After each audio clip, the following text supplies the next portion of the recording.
et je ne veux pas recommencer ni tout le protocole de FIV ou tout ce qui est piqûre.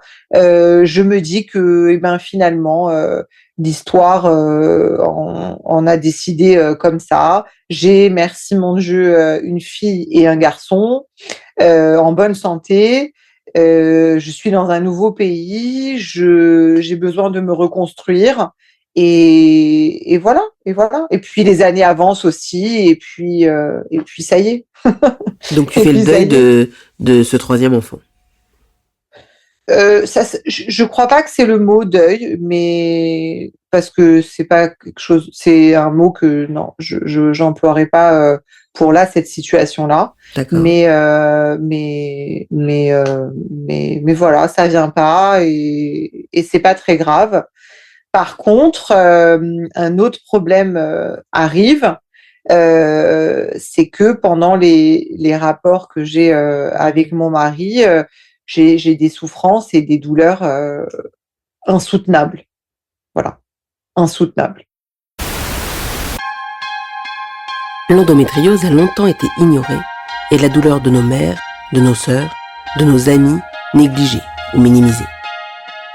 Encore aujourd'hui, des femmes peuvent attendre des années avant de comprendre que les divers symptômes qu'elles supportent relèvent d'une maladie. Quand on ne sait pas pourquoi l'on souffre, ou quand notre maladie n'est pas connue, comprise, alors on souffre non seulement dans son corps, mais aussi dans sa vie, son travail, ses relations. Avec ce podcast, nous avons voulu mettre en valeur des parcours inspirants de patientes ayant de l'endométriose ou des douleurs pelviennes très intenses. Vous découvrirez les histoires de femmes puissantes, fragiles, drôles, émouvantes, intéressantes et par-dessus tout, vivantes. Bonjour Caroline. Bonjour Sarah. Merci d'être là. Je suis très très contente de faire cette interview avec toi. Alors je dis merci d'être là, mais t'es pas vraiment à côté de moi parce que tu es aux États-Unis, sur la côte est, en Floride. Exactement, et on a aujourd'hui 5 heures de décalage, mais normalement 6. Bon, ça y est, tu dévoiles les dessous. Oui, on est en pleine nuit à Paris, je confirme. C'est ça. Alors, j'aimerais bien que tu me racontes un peu comment s'est passée ta vie de jeune fille. Évidemment, c'est un podcast où on parle de notamment des règles. Donc, vers quel âge tu as été réglée et comment se sont passées tes premières règles? Alors, j'ai été réglée tout à fait normalement. Je pense que c'était aux alentours de 12 ans et demi. Pour la petite histoire, j'ai été réglée lors d'un voyage à Londres. Ouais. Donc, j'étais pas à côté de ma maman, mais bon, ça s'est bien passé. Voilà, c'était tout à fait normal, tout à fait normal. Voilà. Et tu savais ce que c'était les règles? Je savais ce que c'était, oui, oui, puisque toutes mes copines les avaient une par une, et donc c'était quelque chose que j'attendais, quelque chose de normal, quoi. Et comment elles se sont passées? T'as eu mal? Ça a été classique? Comment tu les définirais?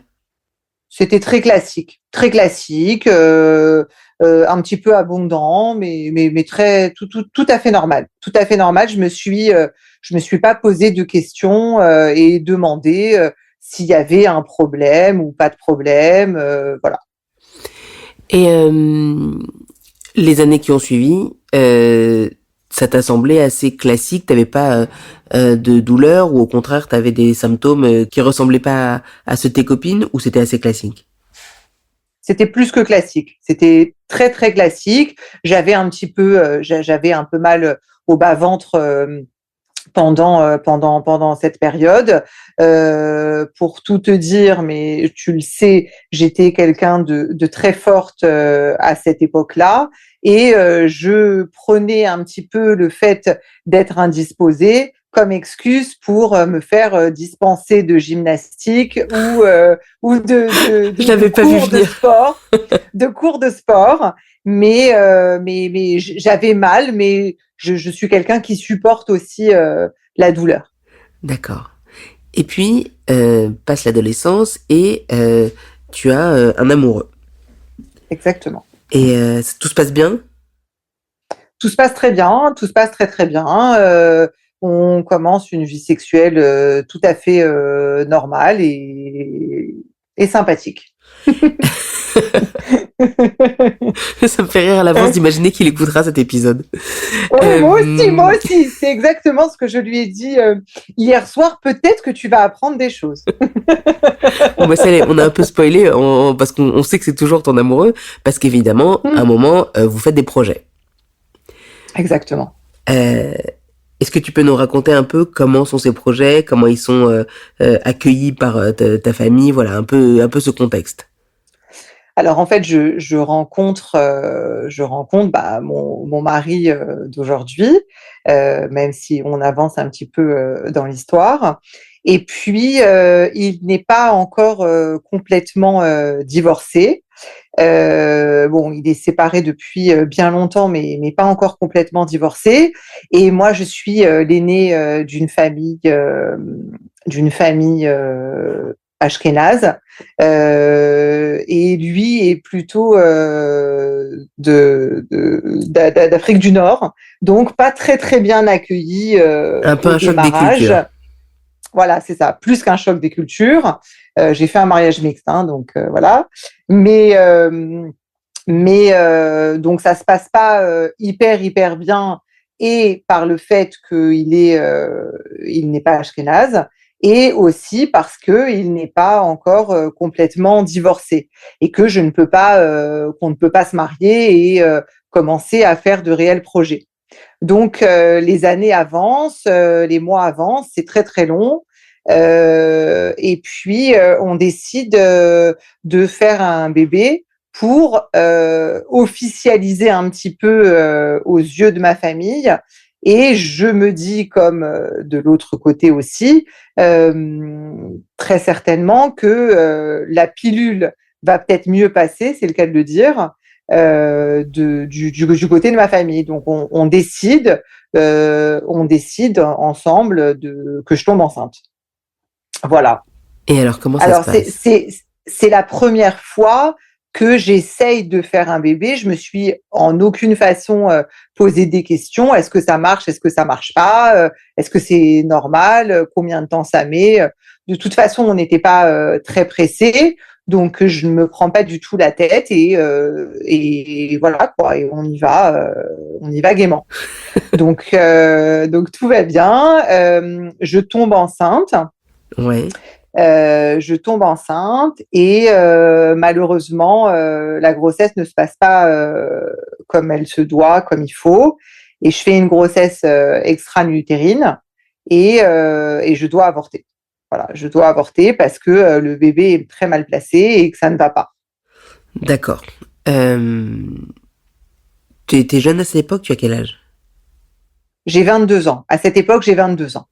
Ah oui, donc t'es un petit bébé et j'imagine que c'est assez traumatisant comme souvenir. Très traumatisant, très très traumatisant. C'était horrible, c'était horrible. Et en plus, pour encore une fois la petite histoire, le jour de l'avortement, qu'il faut m'enlever ce bébé, c'est le jour de la fête des mères. Et c'est très très dur parce que j'ai toujours été une fille très proche et très aimante de ma mère. Et je me rappelle encore à la sortie de la clinique, puisque je me suis fait suivre, et encore aujourd'hui, j'ai toujours le même gynéco à Paris. Je pars acheter un cadeau à ma mère, et voilà, j'étais dévastée, mais je me dis que bon, c'est peut-être quelque chose qui peut me faire un peu de bien, et je lui apporte chez elle. Tu décides comment dire, d'aborder comment la suite? Est-ce que ça te guérit de l'idée de faire un bébé Pas du tout. Pas du tout. On décide de recommencer. On remonte à cheval tout de suite. On est jeune. On n'a aucun problème. Tout va bien. C'est malheureux, mais malheureusement, ça arrive à de nombreuses femmes. Ça arrive à de nombreuses femmes. Voilà. Donc on décide de refaire un bébé assez rapidement. Ça met un petit peu de temps à venir. je commence un petit peu à me poser des questions et à m'angoisser parce que c'est pas tout à fait normal. Donc, mon gynéco me prescrit un médicament pour me favoriser un petit peu l'ovulation. Et là, on commence à faire un petit peu de recherche et on s'aperçoit que j'ai pas des cycles complètement normaux et que j'ovule pas spécialement quand il faut. Voilà. D'accord. C'est un peu en même temps t'étais jeune, c'est pas rare d'avoir des ovulations un peu Pas du. Exactement, exactement, exactement. et donc Aucune inquiétude, mais voilà. cette stimulation alors elle fonctionne? Alors, elle fonctionne. Je tombe enceinte de ma fille, voilà, Anna Rose, qui a aujourd'hui 19 ans. Voilà. Et Voilà.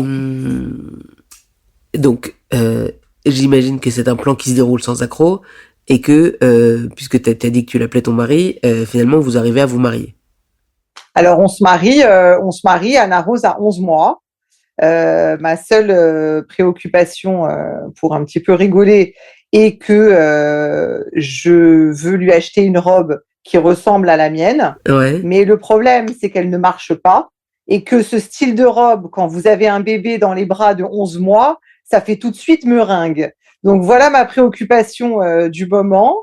Mais voilà, quand elle a 1 an et demi, quand elle a 18 mois, on a envie de refaire. Et, euh, et donc là, là, les choses sont un peu différentes. Ça se passe pas aussi bien qu'au début. Bon, pas d'inquiétude toujours, mais là, ça marche pas. Malheureusement, je refais une fausse couche. Je refais une fausse couche. Voilà. Donc là, c'est un peu compliqué parce que c'était un bébé qui était, comme chaque bébé, bien sûr, mais c'était un bébé qui était très, très attendu. Voilà, je fais une fausse couche à 3 mois et demi. Ouais. On l'a déjà annoncé à tout le monde. Voilà. Donc, c'est pas facile. C'est beaucoup plus difficile que la première fois. Et tu es encore en France quand tu le perds? Oui, oui, bien sûr. Oui, oui, je suis encore en France et j'ai encore mes parents puisque l'histoire nous dira que malheureusement ils vont partir à un moment. Donc voilà. Euh, on va en parler aussi. Euh, et ton médecin, il te dit quoi à ce moment-là? Mon médecin me dit que c'est un docteur il y a aucun, bien sûr, on n'a pas eu de choses très très graves, mais le problème dans cette fausse couche, c'est qu'il est en vacances et que il m'envoie chez un de ses collègues adorables. Mais bien sûr, c'est pas lui, donc le traumatisme est encore plus important parce que j'ai vraiment créé des liens je dirais pas d'amitié parce que c'est pas d'amitié, mais Mais de on est confiance et vraiment très d'affection. très proches. Voilà, c'est ça, de confiance. Voilà, de confiance. Et c'est vraiment quelqu'un que j'apprécie énormément puisque voilà, encore aujourd'hui, je vais à chaque voyage à Paris le voir obligatoirement. Donc voilà. Mais donc lui, il te dit juste, c'est très malheureux, mais ça statistiquement ça arrive. Exactement. Perdez pas espoir. Heureusement que ce soit exactement, heureusement que c'est arrivé. Le bébé avait dû avoir une malformation et voilà, ça n'a pas tenu, ça n'a pas tenu. Donc voilà, mais on ne fait toujours pas de recherche et de choses peut-être un peu plus poussées.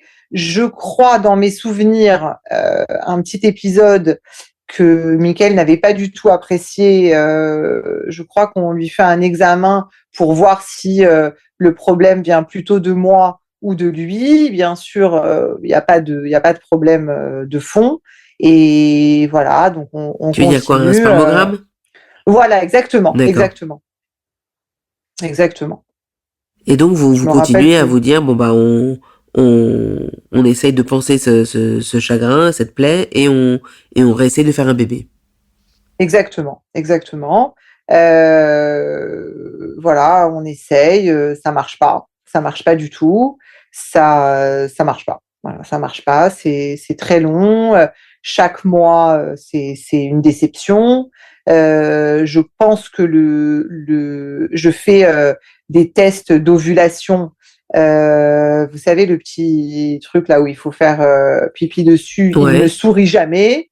Voilà, il ne sourit jamais, donc je suis très très nerveuse. Je savais pas que c'était un sourire quand c'était positif, pardon. Si c'est un smile ou alors il fait rien ou je sais plus, je me rappelle plus pour tout vous dire. Mais voilà. Mais sinon, donc ça marche pas. Et là, mon docteur commence à penser à faire une stimulation par piqûre. Donc j'ai une infirmière qui vient chaque jour à la maison. Ouais. Pour me stimuler au maximum et il faut que j'aille le voir en fonction de ma température, etc., etc. Voilà. Et les rapports sont un petit peu téléguidés, comme on dit. Ça, donc, c'est ça le lot commence pas à de être toutes les procréations médicalement assistées. Mais c'est pas très drôle et c'est vraiment pas drôle et ça casse un peu la magie du couple. Ouais. Voilà. Mais ton couple va bien à ce moment-là ? Ça commence à être un petit peu tendu parce que je suis quelqu'un d'assez nerveuse et pas très patiente. J'ai beaucoup de qualités, mais ça, c'est deux traits de caractère qui sont assez importants chez moi. Et c'est vrai que c'est un petit peu difficile et je veux absolument cet enfant. Michael est beaucoup moins pressé, mais c'est vrai que c'est mon cœur de femme et c'est mon corps qui parle plus que c'est vraiment mes émotions, quoi. Ouais. Voilà. Lui ne voit pas le problème. Il voit pas le problème. Voilà. Et ça finit par marcher. Enfin, comment ça se passe cette deuxième ou cette troisième tentative plutôt ? Alors, ça finit par marcher. Un jour où je fais encore, comme d'habitude, un test de grossesse. Je pense que le cours de Clear Blue, les années où j'essayais de tomber enceinte, a flambé vraiment énormément. Mais en tous les cas, j'achetais tout par boîte. Mais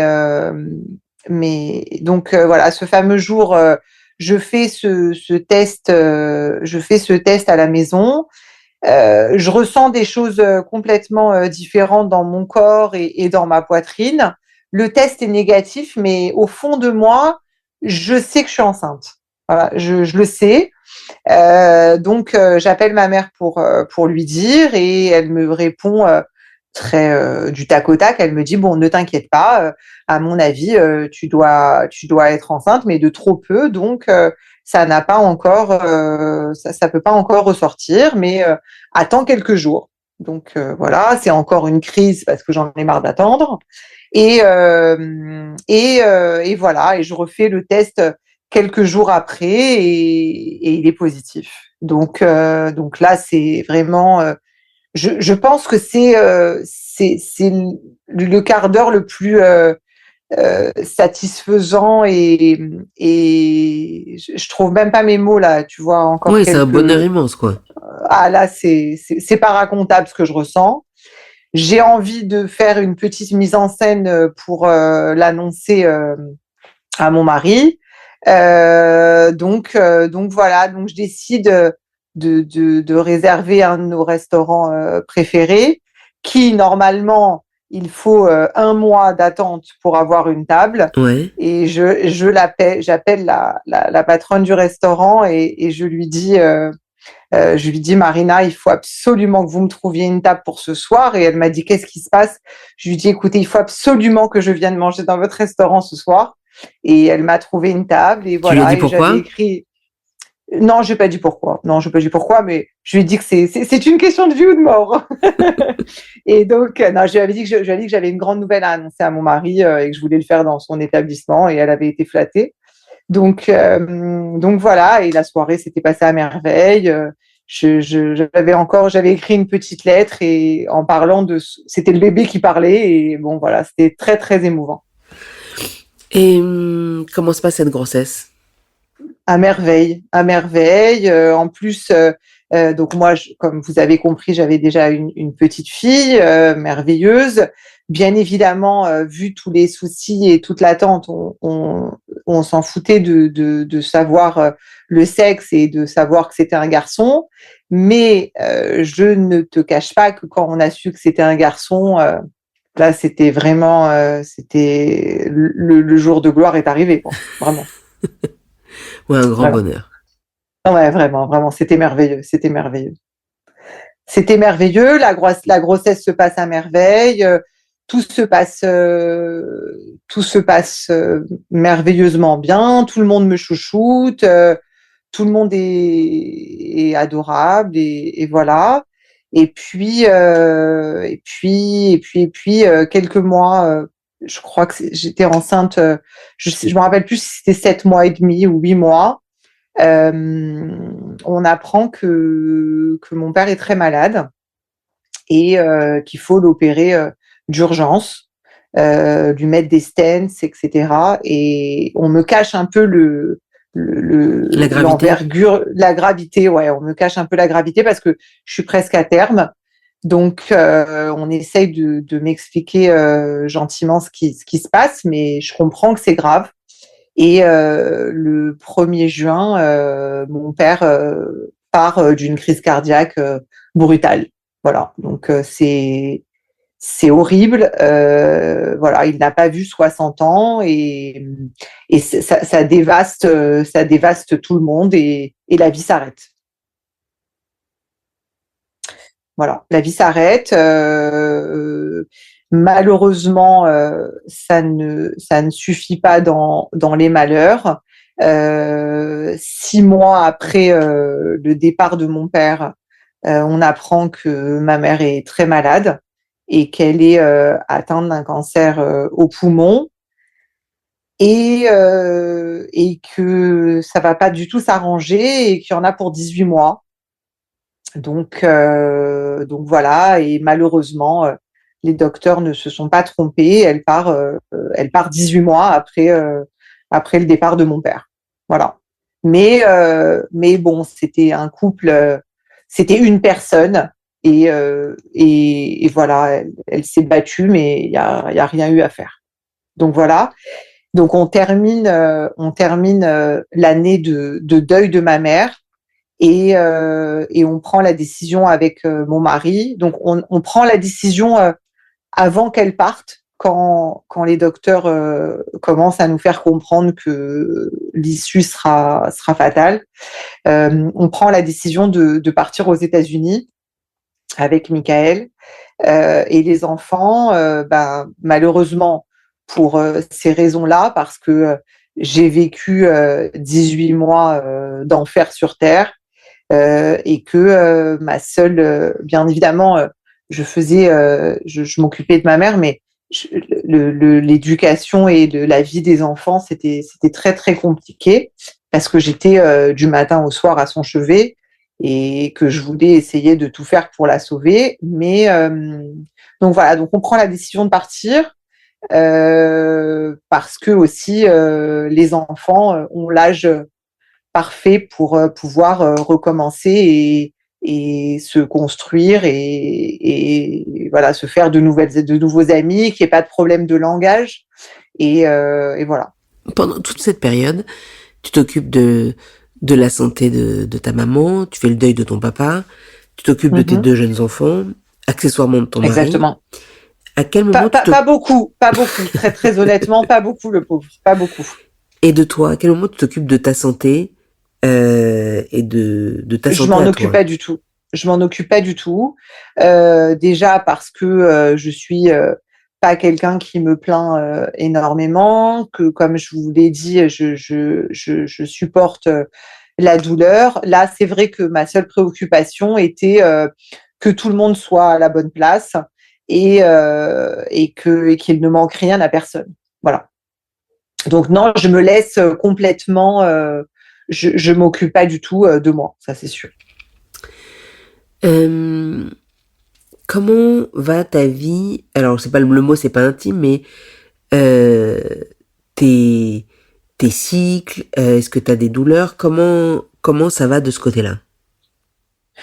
Alors, quelques mois après être arrivé aux États-Unis, c'est vrai que on commence à, parce que aussi l'âge étant j'ai aussi une horloge biologique qui tournait. Et c'est vrai que on s'est dit que si on voulait d'autres enfants, surtout qu'on avait bien compris que ça venait pas en 2 minutes, c'était peut-être le moment de recommencer et de voir si ça marchait. Mais très honnêtement, je n'avais pas du tout envie de recommencer toutes ces galères que j'avais vécues entre Anna Rose et Jérémy.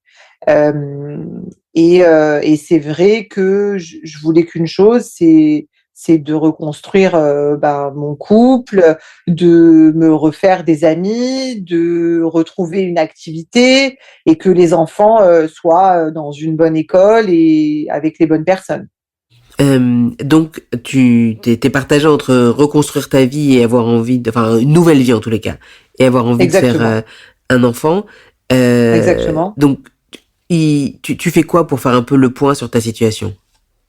Donc, je fais quand même des allers-retours de temps en temps vers Paris. Et puis, je continue à faire tous mes examens médicaux. Et c'est vrai que là, mon gynéco me prescrit un IRM parce que il comprend qu'il y a un souci. J'ai des kystes euh, tout le pratiquement tout le temps. Là, il y a un épisode, je vais le voir. Je vais aux États-Unis voir un gynéco local et j'ai très très mal au bas ventre et je comprends pas tellement pourquoi. Et donc, en fait, j'ai été très déçue de toute la médecine aux États-Unis, mais ça, c'est vraiment une parenthèse. C'est pour ça que je me fais jusqu'à aujourd'hui suivre en France pour chacun de mes problèmes. Euh, donc, je rentre en France et là, je vais voir mon gynéco et il me dit qu'il faut m'opérer d'urgence parce que j'ai un kyste de la taille d'une orange. Donc, voilà, opération en urgence. Malheureusement, j'ai pas mon mari à mes côtés, ce qui est toujours très délicat dans ces moments-là. Bon, passons. Je me fais opérer et puis après, il me dit on va te prescrire un IRM et on va voir un petit peu plus en profondeur ce qui se passe parce que il y a un problème, mais je comprends pas quoi. Je j'arrive pas à déceler ce qui se passe. Donc voilà, je fais cette IRM et la docteure, je sais pas si c'est une docteure, mais je pense que c'est quelqu'un qui lit les comptes rendus. Et je lui dis alors vous avez vu quoi? Et elle me dit j'ai malheureusement je dois vous annoncer que vous n'aurez plus jamais d'enfant. Mais avant de te dire cette phrase fracassante, elle te dit ce qu'elle voit, elle te dit ce que t'as? Non, elle me dit pas ce que j'ai, mais elle me dit qu'il faut que j'aille voir mon gynéco, mais que je n'aurai plus d'enfants parce que j'ai dans les ovaires, je sais pas quel terme exactement elle emploie, je me rappelle plus exactement, mais mais elle ne m'annonce pas à ce moment-là l'endométriose, elle ne me l'annonce pas. Et donc, Mais comment tu elle me dit que réagis? je n'aurai plus d'enfants. Comment je réagis? C'était une journée, il pleuvait à torrent, en pleurs. Je rappelle mon gynéco, je rappelle Olivier Cadoche pour ne pas le citer, et je lui dis c'est pas possible, etc. Et lui me jure qu'il me réaccouchera d'autres enfants et que ça va aller. Donc on lui transmet les résultats, les analyses, et c'est Et là qu'il me dit, qu'il m'annonce enfin la nouvelle que j'ai l'endométriose. Voilà. tu savais ce que c'était? je savais ce que pour moi l'endométriose était des douleurs de règles insupportables et qu'on avait du mal à tomber enceinte Voilà. Donc Mais ça te fait c'était peur ou ça vraiment te fait dans pas les peur? grandes lignes. Ça me fait, en fait, quelque part, au fond de moi, ça me rassure dans le sens que je me dis, ok, maintenant, je comprends pourquoi j'ai autant galéré. Je comprends maintenant pourquoi j'ai autant galéré. Je comprends pas pourquoi on me l'a pas décelé avant. Mais voilà. Mais encore une fois, je suis très fataliste et c'est vrai que quand vous vivez des malheurs comme vous avez vécu, il y a plus grand chose de grave. Je vous dis franchement. Mais donc, voilà. Donc, je me dis, bon, bah, ok, maintenant, je comprends. Et qu'est-ce que vous décidez de faire alors à ce moment-là? On Toi et décide lui et toi et ton mari. on décide de continuer un petit peu à ce que je tombe enceinte.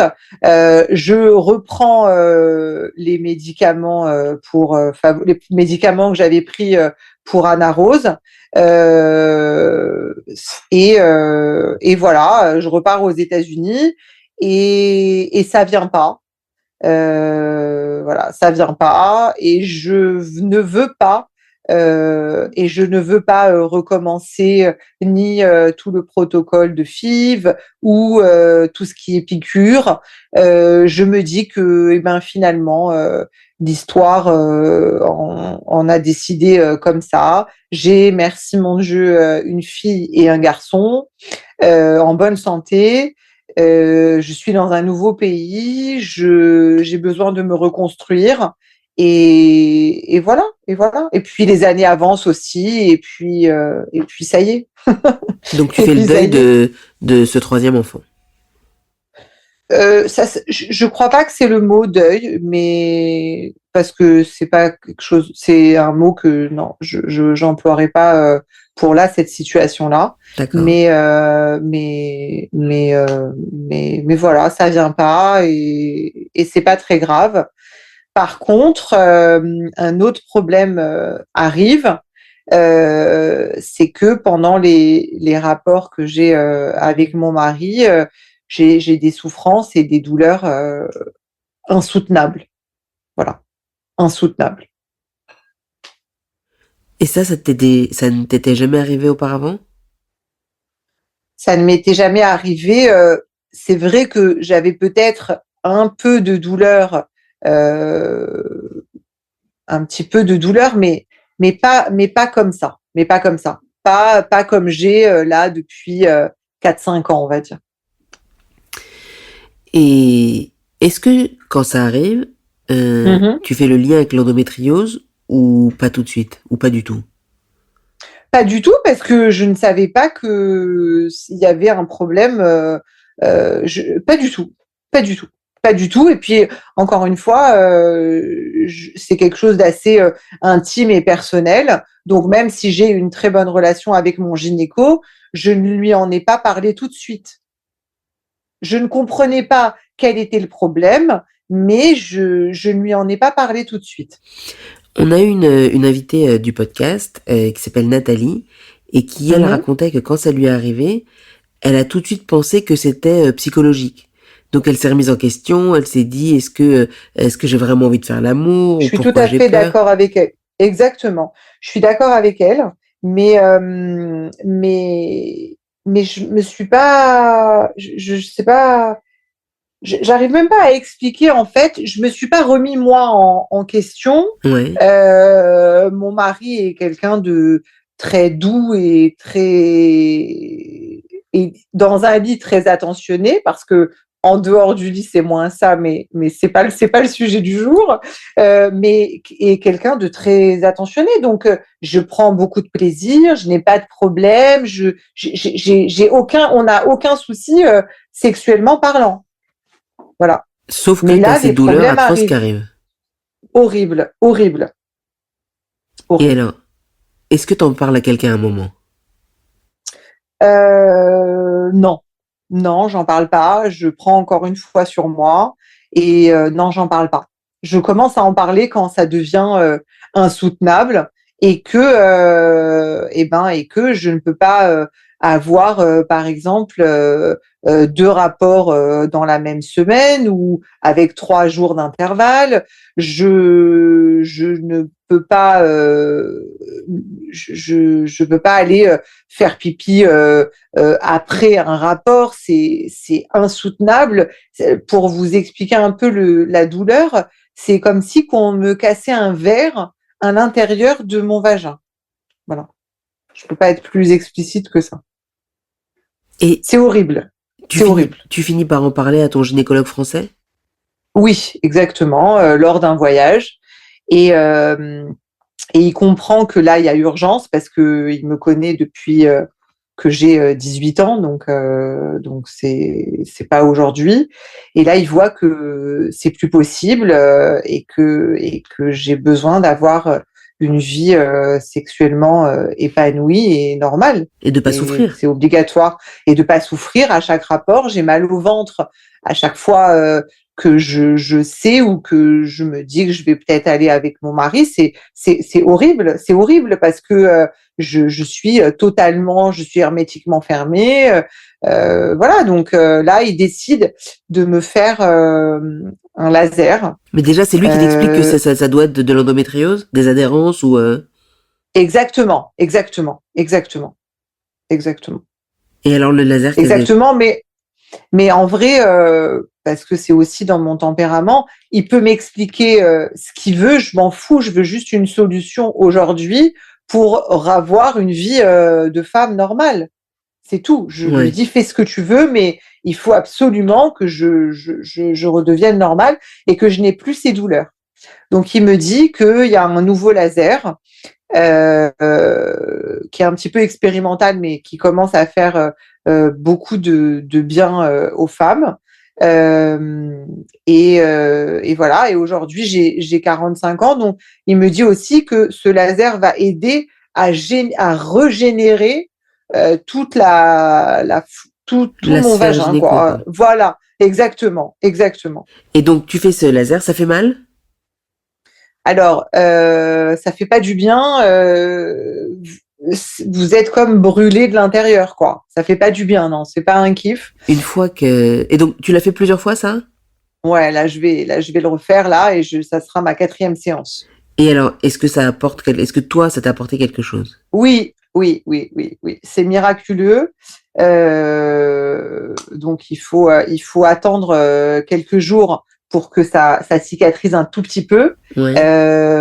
Mais après, juste le temps que j'ai pour reprendre un avion 10 heures et retrouver mon cher et tendre. Mais non, ça fait du bien, mais c'est pas éternel. Il faut le refaire. Voilà. Donc là, je vais justement lui demander combien de fois. Après, peut-être que je sais pas, mais s'il faut que je le refasse 2 fois par an, je le referai 2 fois par an. C'est pas. Est-ce que tu penses, avec le recul, que ça a eu un impact sur ta fertilité et les grossesses que tu as pas réussi à mener à bien? Bien sûr, évidemment, évidemment, mais on ne le savait pas et alors peut-être que c'est une erreur de mon docteur, mais je ne pense pas. On n'a pas fait des recherches. C'est pas, on fait pas des recherches comme ça, quoi. Oui. Il faut avoir des symptômes, et comme je n'avais pas des douleurs de règles, voilà. Après, il peut y avoir d'autres problèmes de fertilité que l'endométriose, quoi. Tu dirais quoi aux femmes qui nous écoutent et peut-être même aux jeunes filles qui pourraient avoir des douleurs et qui pensent que c'est la vie, que c'est comme ça, que ça fait mal? Il y a une jeune fille qu'on a eu dans le podcast qui s'appelle Axel qui a dit oui, effectivement, j'avais jamais réalisé, mais moi quand je fais l'amour, c'est pas une partie de plaisir. C'est exactement ça. C'est pas une partie de plaisir. Et Dieu sait que c'est pas une question. Et heureusement que on a beaucoup d'amour l'un envers l'autre. Mais c'est vrai que non, c'est pas une partie de plaisir. Et ça, aujourd'hui à 45 ans, j'aimerais vraiment que ça change parce que c'est très difficile au quotidien.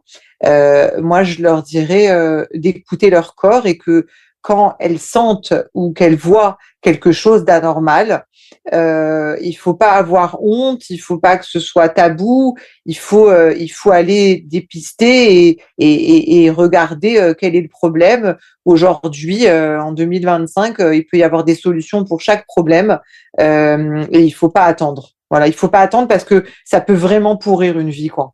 Et nous, heureusement qu'on est un couple solide et uni et qu'on a toujours avancé main dans la main, même si bien évidemment on n'est pas dans un monde de bisounours et que mon mari n'est pas le prince charmant qui vient sur un cheval blanc, mais il faut absolument trouver des solutions rapides pour pas vous gâcher des moments. Et je sais qu'il y a plein de couples qui ont sauté parce que pas la même solidité, quoi. Et c'est difficile. Alors peut-être que c'est aussi que c'était pas si grave que ça et qu'on a aussi vécu des choses plus graves. Alors après, dans l'échelle de la gravité, je sais pas comment on peut l'expliquer, mais en tous les cas, aujourd'hui, maintenant que tout le monde est là à la bonne place, que tout le monde a tout trouvé, je vais faire une seule chose, m'occuper de moi, ça c'est sûr. Merci Caroline.